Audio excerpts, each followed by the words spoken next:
O Liberdade de Opinião vai até Brasília agora. Nós vamos conversar com o jornalista Alexandre Garcia. Olá, Alexandre. Boa quarta. Olá. Vamos à nossa conversa de hoje. Vamos lá. Bom, falar sobre dinheiro, não é, Alexandre? O orçamento de 2021, o orçamento do ano que vem, será encaminhado para discussão ao Congresso até o final deste mês aqui. E o governo avalia, entre outras questões, adiar para 2022 o censo demográfico, que é a principal pesquisa estatística do país. Lembro que o censo estava programado para acontecer neste ano aqui e já tinha sido adiado para 2021 por causa da pandemia. A proposta do governo agora é que o dinheiro que serviria para o censo, 2 bilhões de reais, esse dinheiro seja remanejado para outras áreas, uma delas o Ministério da Defesa. Alexandre, a pergunta que eu faço a você é a seguinte: como é que você avalia essa perspectiva de transferência, de adiamento do censo para o ano que vem? Que impacto esse novo adiamento da pesquisa pode ter para a administração pública e para a sociedade em geral? Ora, eu lembro da época em que o censo era feito a cada 10 anos, né? Agora tem maior frequência. Eu acho que o grande impacto de adiamento do censo é em 208 mil pessoas desempregadas que teriam uma vaga para realizar o censo, né? 180 mil recenseadores e outros 28 mil na retaguarda, né, nos municípios. Isso envolve todos os municípios, 5.569 municípios. Então, tem uma repercussão, sim, né? Seria uma espécie de mais um auxílio nesse período aí de pandemia, de problemas econômicos. Agora, no mundo de hoje, os números digitais estão tão à disposição, tão imediatamente, que a ponto de a Fundação Getúlio Vargas, por exemplo, dizer que esse Corona Voucher, né, é 100% do auxílio para 21 milhões de pessoas. Então já tem esse número, sem precisar fazer censo. São cálculos que são feitos. Então, nessa emergência, eu acho que sim, que podemos dispensar o censo deste ano, deixar para o ano que vem e nos valer de tantos dados que estão aí, né? A agricultura, antes de semear, já sabe qual vai ser o crescimento da colheita de soja, por exemplo, né? Recordista mais uma vez. Então, acho que sim, que é conveniente adiar o censo, né? Lamentando que 208 mil pessoas percam a oportunidade de ter um rendimento. Bom, nós seguimos falando aqui sobre dinheiro, disputa por orçamento, né? Neste mês aqui isso se torna ainda mais intenso e há discussão sobre a prorrogação do pagamento do auxílio emergencial, né? E o governo avalia essa possibilidade de prorrogar o pagamento do auxílio emergencial por meio de uma medida provisória com valor abaixo dos R$600 que estão sendo pagos atualmente. A lei que permite o pagamento do auxílio foi aprovada pelo Congresso Nacional, define que o benefício pode ser prorrogado sem necessidade de validação do Congresso, de uma nova validação, desde que mantido o valor de R$600. Porém, o governo não tem dinheiro para isso, já liberou mais 2 parcelas depois dos 3 primeiros meses do programa.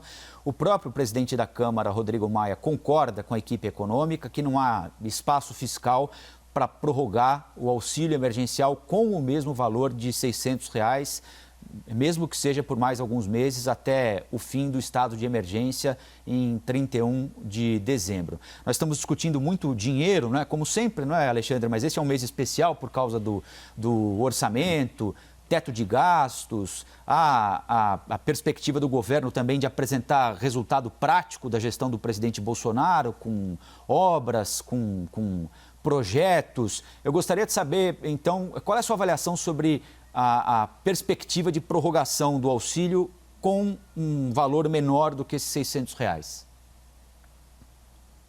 Bom, em primeiro lugar, você falou em obra, é bom deixar claro que obras desse ano não precisam de furar teto, né? Existe verba suficiente, 2 bilhões aí, para concluir obras em andamento, né? A ordem do presidente é conclusão das obras em andamento e fazer a entrega dessas obras. Bom, mas o Rodrigo Maia está a favor, Alcolumbre também, vai haver um consenso.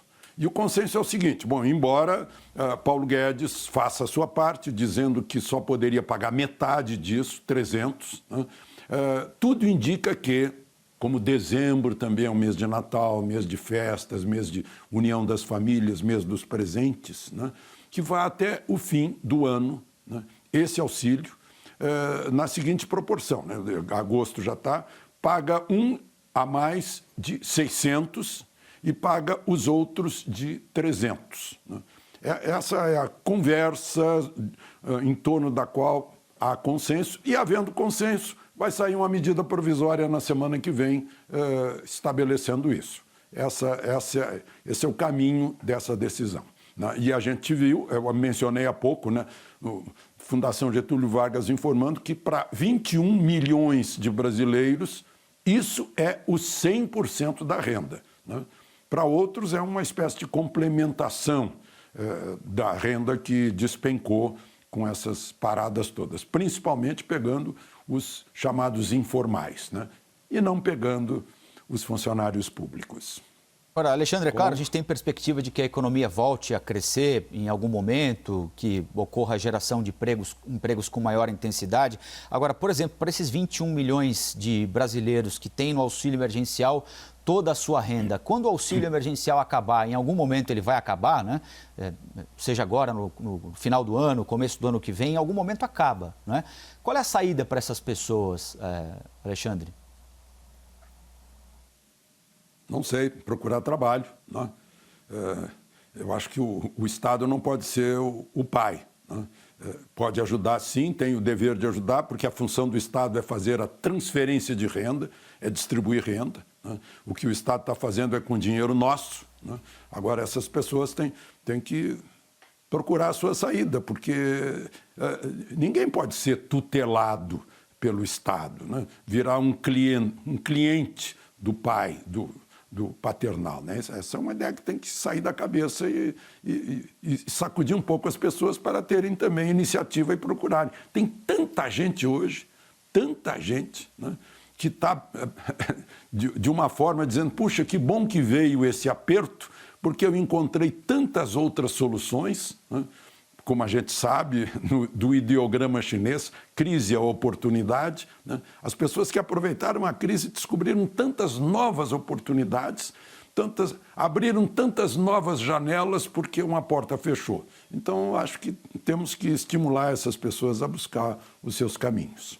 Bom, o governo Bolsonaro sempre falou muito desde a campanha, não é, Alexandre? Sobre privatizações. Aliás, esse tema é recorrente desde o governo Temer, né? Eu vou citar aqui a privatização dos Correios, e eu me lembro de ter conversado com o ainda ministro das Comunicações na época, Gilberto Kassab, que já falava nessa possibilidade ainda no início do governo Temer, discussão sobre pagamento de eventuais benefícios aos trabalhadores dos Correios. A coisa não andou no governo Temer e tem dificuldades para caminhar também no governo Bolsonaro. Os trabalhadores dos Correios estão em greve, uma greve que já dura 2 dias. Eles estão protestando, os trabalhadores, contra o que consideram a retirada de direitos de mais de 100 mil funcionários e também contra essa possibilidade que sempre ronda a empresa de privatização. Essa é uma empresa, e nós vamos voltar a falar dela daqui a pouquinho. A outra é a Eletrobras, que também tem a privatização discutida há muito tempo, um assunto que não sai do lugar. O presidente da Câmara, ontem, Rodrigo Maia, disse o seguinte, que é improvável, esse foi um termo que ele utilizou, que o Congresso aprove a privatização da Eletrobras agora, neste ano. E mais, recomendou ao presidente Bolsonaro que gaste energias na manutenção do teto de gastos e na tentativa de aprovação das reformas tributária e administrativa no Congresso Nacional. Está certo o presidente da Câmara? Privatização é algo a ser esquecido neste ano aqui, Alexandre? Não dá para esquecer, né? Não sei se vai dar para fazer, mas para esquecer não dá. Porque a Eletrobras, em cima da gente, cobrando energia mais cara, com custo mais caro, isso é prejudicial ao país. Né? E todo mundo sabe como é que funciona isso, né? Quando as siderúrgicas eram estatais. Né? Todo mundo sabe quando a telefonia era estatal, que era mais caro e inacessível. Né? Em que o custo era mais alto que o preço final. E dava prejuízo sempre. E o Tesouro Nacional, que é feito pelos nossos impostos, era chamado a tapar os buracos. Todo mundo sabe disso. Então não dá para esquecer, né? que não é função do Estado ficar produzindo energia elétrica, a não ser num momento de estratégico, como foi o caso da Companhia Siderúrgica Nacional na ditadura Vargas. Né? Então eu acho que não dá para esquecer. Talvez seja difícil, é um movimento de ideologia e corporativismo que impede isso, né? Porque, como nós sabemos, as estatais são usadas por partidos políticos, eram usadas por partidos políticos. Né? A síndrome de abstinência que está pegando agora, né? Aquela tremedeira, porque acabou a fonte da estatal, né? Como a Lava Jato demonstrou ao longo dos anos, aí tem demonstrado. Então, acho que no que se refere à Eletrobras, enquanto continuar, né, essa estatal, vai ser prejudicial para o país, porque é um custo mais alto de energia elétrica. Agora, uma eventual aproximação do presidente com o Centrão não pode dificultar ainda mais esse processo, Alexandre, desses partidos que permanentemente estavam nessas empresas e podem voltar o cheiro daquilo que estava lhes causando abstinência, por exemplo? Ao contrário, dá voto para o presidente essa aproximação, né? E o pessoal do Centrão sabe com quem está se metendo, então sabe que não vai colar qualquer tipo de chantagem. Né? É isso. Agora, quanto você falou aí dos Correios, né? Citou aí que tirar dos benefícios. Gente, peraí. Né? O pessoal que tá nos ouvindo aqui, na hora das férias recebe quanto? É 1/3 a mais, não é isso? Uai, os Correios recebiam 2/3 a mais. Você que recebe auxílio creche, seu filho até 5 anos vai receber, mas no Correio era até 7 anos. Você recebe ticket alimentação, quando está em férias também recebe, porque nos Correios recebia. Então o que foi feito foi pegar a consolidação das leis trabalhistas, a CLT, e aplicar nos Correios. Não foi tirada de vantagem, foi tirada de privilégios. Né? Agora, vamos deixar de lado uma coisa, e eu quero aqui registrar o elogio ao carteiro, né? Esse ser essencial do país, que enfrenta o cachorro, enfrenta o portão fechado, enfrenta o porteiro mal-humorado, enfrenta a subida no morro, enfrenta a chuva, enfrenta o vendaval, enfrenta o calor, enfrenta o sol. Viva o carteiro, né? O carteiro é um herói. Agora, usaram os Correios. A gente viu aí nas imagens do Roberto Jefferson, sujeito do Correio, recebendo o dinheiro. Aí começou o mensalão. E depois continuou no Petrolão. Pegaram o fundo de pensão dos agentes dos Correios, dos carteiros, dos funcionários dos Correios, né? O Postales, e para comprar papel podre do governo argentino, lá da dona Cristina Kirchner e do marido dela. Né? Até hoje, os carteiros estão pagando uma parte de seu contra-cheque para o Postales não morrer. Né? Então, esses são os problemas dos Correios. E é bom a gente lembrar, um serviço essencial, mais essencial ainda neste ano, quando o comércio à distância passou a funcionar. E precisa entregar a mercadoria, a pessoa não vai mais lá no balcão, está com medo, né? Puseram medo na cabeça das pessoas, elas não vão mais lá. Então, estão comprando pela internet, né? E o correio tem que entregar. Então, quantas pessoas estão sendo prejudicadas por não entrega? Né? Segundo os organizadores da greve, 70% está parado. Segundo a direção dos Correios, 83% está parado, mas já prejudicando o serviço, porque a gente sabe que entregas já pararam de ser feitas. Bom, nosso próximo assunto é a eleição, a participação das mulheres nas eleições deste ano aqui. O presidente do Tribunal Superior Eleitoral, Luiz Roberto Barroso, firmou um acordo com o MDB. E o partido vai aplicar quase 10 milhões de reais a mais, já além do que aquilo que é obrigatório em candidaturas femininas. É um valor referente a pendências nas prestações de contas das eleições de 2010 e 2014, ou seja, dinheiro que, segundo a Justiça Eleitoral, o então PMDB deveria ter aplicado naquela cota reservada para candidaturas femininas e não aplicou. Esse recurso deve ser somado aos 30% que já estão garantidos na lei para a eleição deste ano aqui. Portanto, o MDB tem de utilizar no mínimo 37% de tudo que tem do fundo eleitoral para candidaturas de mulheres na eleição municipal. Alexandre, eu queria que você falasse sobre esse acordo do MDB com a Justiça Eleitoral e sobre a existência dessa reserva de dinheiro, da cota reservada para candidaturas de mulheres. Temos que ficar atentos porque houve aí mulheres laranja, né? Na última eleição. Várias denúncias de mulheres laranjas. A gente tem que ficar atento a isso, né? É uma forma de estimular a mulher a entrar em política, como se a mulher nunca tivesse estado em política no Brasil. Então vamos fazer justiça às mulheres. Esse assunto é maravilhoso, né? Sabe quem está atrás da independência do Brasil, a precursora da independência?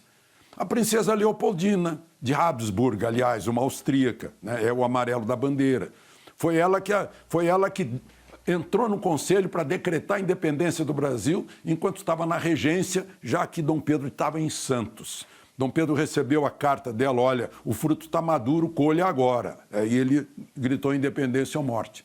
Depois disso, veio a princesa Isabel, né? Aliás, depois disso veio a Maria Quitéria lá na Bahia, né? Garantindo nas guerras pela independência, né? Depois veio a princesa Isabel com a abolição da escravatura, enquanto o pai dela estava viajando na Europa, né? E por fim veio a República com a Maria Adelaide de Andrade Neves, né? De cujo coração o Deodoro perdeu para o Gaspar Silveira Martins, que seria indicado para chefe de governo, e aí Deodoro cortou a amizade com o embaixador e gritou viva com o imperador e gritou viva a República, né? E mais, a Berta Lutz, que fez a campanha, né? O ditador Vargas fez um decreto lá em fevereiro de 32, já estava querendo apaziguar os paulistas, né? E deu o voto para a mulher. Só que tem as precursoras no Rio Grande do Norte, minha gente. Em 1927, né? A primeira mulher lá do Rio Grande do Norte se inscreveu porque ela descobriu na lei estadual que falava em votar e ser votado, né? Todos sem distinção de sexo. Naquele tempo era sexo, hoje alguns acham que é gênero, né? Bom, aí a primeira mulher, eu vou dar o nome dela aqui, porque ela é um nome conhecido no Rio Grande do Norte, Celina Guimarães Viana, né? E aí é eleita a primeira prefeita lá no Rio Grande do Norte, em Lages, a viúva Luísa Alzira Soriano. Isso é 1927. Né? Mas, vejam só, a primeira mulher a ser ministra foi a Esther de Figueiredo Ferraz, em 1982, no governo Figueiredo. Faz recém 38 anos. A primeira mulher senadora foi a Eunice Michiles, representando o Amazonas. Ela era suplente do senador que tirou o primeiro lugar e morreu logo, e ela assumiu em maio de 70, né? Maio de 79, desculpa. Né? Primeira mulher no Senado. Né? Então, como demora, né, a mulher na política, que é 52% da população brasileira. Eu entendo o objetivo do ministro Barroso, né, com esse acordo com o MDB, é estimular os partidos a buscarem mulheres, né? Mas, como disse o Sidney, temos que também estimular as mulheres, porque eu vejo pelas redes sociais, elas estão, sim, exercendo a política, elas estão, sim, exercendo a cidadania, né? Mas tem que abandonar muita coisa, tem que abandonar a família, os filhos, o marido, né? Para assumir um mandato. É o que eu tenho dito. Eu acho que para assumir um mandato a pessoa tem que ser muito altruísta, porque vai viver para os outros, já não vive para si nem para a sua própria família. Então, talvez seja esse o maior problema das mulheres na política, porque elas assumem muito mais que os homens as responsabilidades de casa e da família e dos filhos, né? Então, talvez seja esse o problema aí de que Barroso está preocupado. Alexandre, boa quarta e até amanhã, hein? Até amanhã.